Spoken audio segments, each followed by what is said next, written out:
Ribadu. As far back as 30 years ago, he boldly refused $20 million USD from his southern governor, Datti.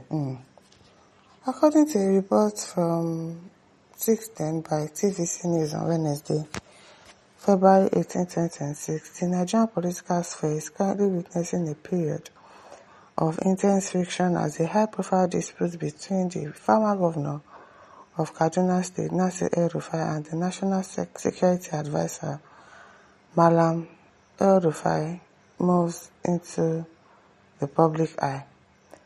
This confrontation has shifted from a private disagreement into a matter of national discourse, particularly following El-Rufai's public assertion that he had successfully monitored and intercepted the private communications of the National Security Advisor.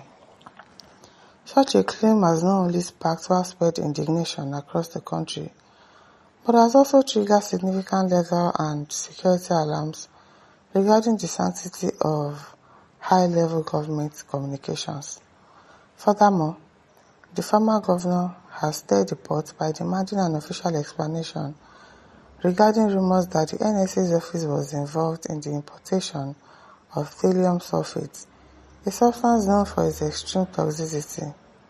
These accusations were met with a swift and firm rebuttal from the office of the NSA, which characterized the claims as entirely baseless, driven by political agendas, and dangerous to the country's stability.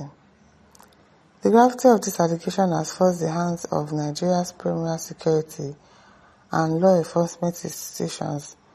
The Department of State Services has moved to take legal steps against El-Rufai, citing his own public admissions of intercepting official communications as a primary cause of action. The former governor has remained in the custody of the Economic and Financial Crimes Commission for a second consecutive night as part of an ongoing investigation. This rapid escalation has left many wondering whether this clash is a result of individual political maneuvering, a quest for personal survival, or a much larger power struggle among the nation's political heavyweights. Analysts are concerned that this public feud between two influential figures could have lasting repercussions for the political and social equilibrium of the country. Offering a deeper look into the situation, Datti, a political commentator and former commissioner for information in Plateau State, reflected on the professional trajectories of the individuals involved. He specifically pointed towards the long-standing reputation of Malam El-Rufai, reminding the public of his early career where he served as the inaugural chairman of the EFCC in Lagos. During his tenure, El-Rufai became known for his fearless approach to governance and his willingness to implement radical reforms that garnered praise from the international community. Datti observed that throughout his career, El-Rufai has never shied away from challenging the status quo or taking on powerful figures who were once thought to be beyond the reach of the law. While these actions established his legacy as a reformer, they also inevitably created a pool of detractors and rivals who felt threatened by his uncompromising method. In his assessment of the current National Security Advisor, Datti spoke highly of his character, of his personal character, and his history of resisting illicit influence. He specifically highlighted the official's legendary refusal to be compromised by financial inducement. He said, as far back as 30 years ago, this is the man that rejected $20 million from a southern governor. Well, that was 30 years ago. What if he has changed and things were really good 30 years ago? Not now that things are hard. What makes you think that the way he rejected it 30 years ago, he also rejected it now? These actions, according to Datti, served as a foundation for the continued support the NSA receives from those who value transparency and national progress. He argued that the NSA's history of prioritizing national interests over personal gain is exactly why he remains a central figure in the current administration. Okay. Okay, in the current administration, security and reform agenda, turning his attention to the motivation behind El-Rufai's recent action. That suggested that the former governor's attacks are likely fueled by his own political aspirations and private interests. He cautioned against the dangers of turning sensitive national security matters into political ammunition, noting that sensationalized claims about wiretapping and toxic chemical imports only serves to distract from the vital work of protecting the Nigerian people. That's how they will not talk about that chemical thing again. Datti warned that such public spectacles risk damaging the reputation of the country's security infrastructure and could overshadow the very real progress being made in the fight against regional instability, including the combating of banditry and insurgency in the north.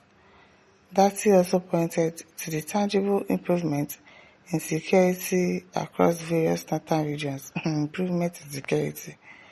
Northern region as proof of the current security leadership efficacy noted that through the coordinated efforts of various military and civil agencies, the government has been able to reclaim control over local government areas that were previously under the shadow of extremist threats. These successes, he argued, are the direct result of strategic oversight and a proactive approach to national defense. He concluded by stating that the average Nigerian is far more concerned with the restoration of safety and the ability to conduct their daily lives without fear, yes, than they are with the political bickering of the elites. Exactly. We just want to be able to go out and not be scared that, somebody is going to come and bomb or kidnap you or do anything. We just want to be able to lead a life that is without fear. The focus of the government and its critics should remain on maintaining the security gains that have allowed markets to reopen and communities to thrive, while allowing the legal system to handle the current dispute without further political interference. Okay. Philip John says no Ribadu of the OBJ is different from that of Pibat, the two sides of the coin.